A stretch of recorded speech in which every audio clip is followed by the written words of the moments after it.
হযরত আবু হুরায়রা রাদিয়াল্লাহু আনহু এর হযরত ওমর রাদিয়াল্লাহু আনহু হতে বর্ণিত আছে, তারা বলেন, আমরা বিশ্বনবী হযরত মুহাম্মদ সাল্লাল্লাহু আলাইহি ওয়াসাল্লামের দরবারে একদিন উপস্থিত হয়েছিলাম। হঠাৎ এক ব্যক্তি সেখানে এসে উপস্থিত হলেন। তার পরনের বস্ত্র ছিল সাদা ধবধবে এবং চুলগুলি ছিল কালো রঙের। তার মধ্যে সফরের ক্লান্তির কোনো আলামত ছিল না। আমাদের মধ্যে কেউ তাকে কখনো দেখেনি এবং কেউ কখনো চিনতও না।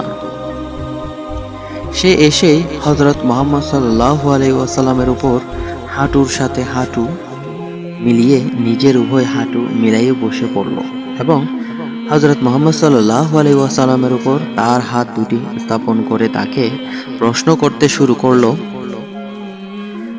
এই যে প্রথমেই সে জিজ্ঞেস করলো, হে মুহাম্মদ সাল্লাল্লাহু আলাইহি ওয়াসাল্লাম, ইসলাম কাকে বলে?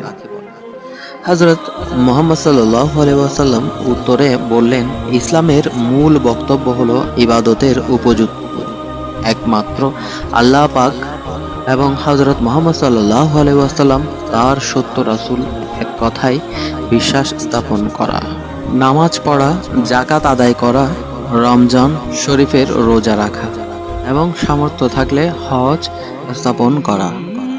হযরত মুহাম্মদ সাল্লাল্লাহু আলাইহি ওয়াসাল্লামের উত্তর শুনে হযরত জিবরাইল আলাইহিস সালাম বললেন, আপনি সত্য বলেছেন। সাহাবায়ে কেরামগণ বর্ণনা করেন, আমরা অবাক বিস্ময়ে লক্ষ্য করছিলাম যে আগন্তুক কোনো বিষয়ে হযরত মুহাম্মদ সাল্লাল্লাহু আলাইহি ওয়াসাল্লামকে প্রশ্ন করিতেছে।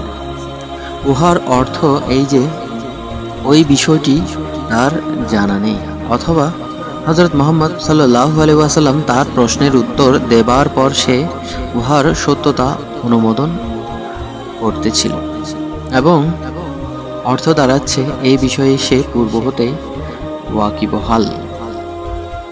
ব্যাপারটি আমাদের নিকট কেমন যেন খটকা লাগলো। হযরত জিবরাইল আলাইহিস সালাম, হে মুহাম্মদ সাল্লাল্লাহু আলাইহি ওয়াসাল্লাম, আমাকে বলুন ঈমান কাকে বলে? হযরত মুহাম্মদ সাল্লাল্লাহু আলাইহি ওয়াসাল্লাম বললেন, ঈমান হলো তুমি এক আল্লাহ পাকের উপর বিশ্বাস স্থাপন করা, তার ফেরেশতা, কিতাব, সকল আম্বিয়ায়ে কেরাম, কিয়ামত দিবসের পুনরুত্থান এবং ভালো মন্দ তাকদীরের উপর নির্ভরশীল এই বিষয়ের উপর। হযরত জিবরাইল আলাইহিস সালাম এবারও বলল, আপনি সত্য বলেছেন। হযরত জিবরাইল আলাইহিস সালাম, ইহসান কাকে বলে? বিশ্বনবী হযরত মুহাম্মদ সাল্লাল্লাহু আলাইহি ওয়াসাল্লাম এমন ভাবে আল্লাহ পাকের ইবাদত করা যেন তাকে তুমি দেখতেছো। এতটা সম্ভব না হলে অন্তত আল্লাহ পাক তোমাকে দেখতেছেন মনে মনে এভাবে সৃষ্টি করা। আগন্তুক ব্যক্তি বলল, আপনি সত্য বলেছেন। শেষবারের মতো সে জিজ্ঞেস করলো, কিয়ামত কবে আসবে? রাসূলুল্লাহ সাল্লাল্লাহু আলাইহি ওয়াসাল্লাম জবাবে বললেন, এই বিষয়ে তোমার চেয়ে বেশি আমার জানা নেই। অর্থাৎ এই ক্ষেত্রে উভয়ের ধারণা সমান। আগন্তুক এবার আর্জ করল, কিয়ামতের নিদর্শনসমূহ বর্ণনা করুন। রাসূলুল্লাহ সাল্লাল্লাহু আলাইহি ওয়াসাল্লাম উত্তর দিলেন, দাস দাসীরা তাদের মনিব জন্ম দিতে শুরু করবে। এমন সময় অভিজাত পরিবারে দাসী রাখার রেওয়াজ চালু হয়ে যাবে, অর্থাৎ তাদের গর্ভে সে সন্তানাদি জন্মগ্রহণ করবে। পিতৃ বিবেচনায় তাদেরকে শাহজাদি হিসেবে গ্রহণ করা হবে, অথচ তাদের মাথা হবে দাসী। ভোগবিলাসের প্রবণতা বৃদ্ধি পাবে। রাসূল পাক সাল্লাল্লাহু আলাইহি ওয়াসাল্লামের উক্ত বক্তব্যের অর্থ এটিও হতে পারে যে সন্তানগণ মাতা পিতার অবাধ্য হবে, তাদের সাথে এমনভাবে কথাবার্তা বলবে যেন তারা ঘরের দাসী। তারপর তিনি কিয়ামতের অপর আলামত বর্ণনা করে বললেন, বিত্তহীন, অভুক্ত ও রাখাল শ্রেণীরা লোকের এত সম্পদের মালিক হবে যে তারা সুউচ্চ ভবনাদি নির্মাণ করবে। অর্থাৎ সমাজে নিম্ন শ্রেণীর লোক উচ্চ আসন গ্রহণ করবে এবং বড় বড় প্রাসাদ নির্মাণ করে গর্ব করতে থাকবে। এ পর্যন্ত শুনবার পরই ওই অপরিচিত ব্যক্তিটি চলে গেল।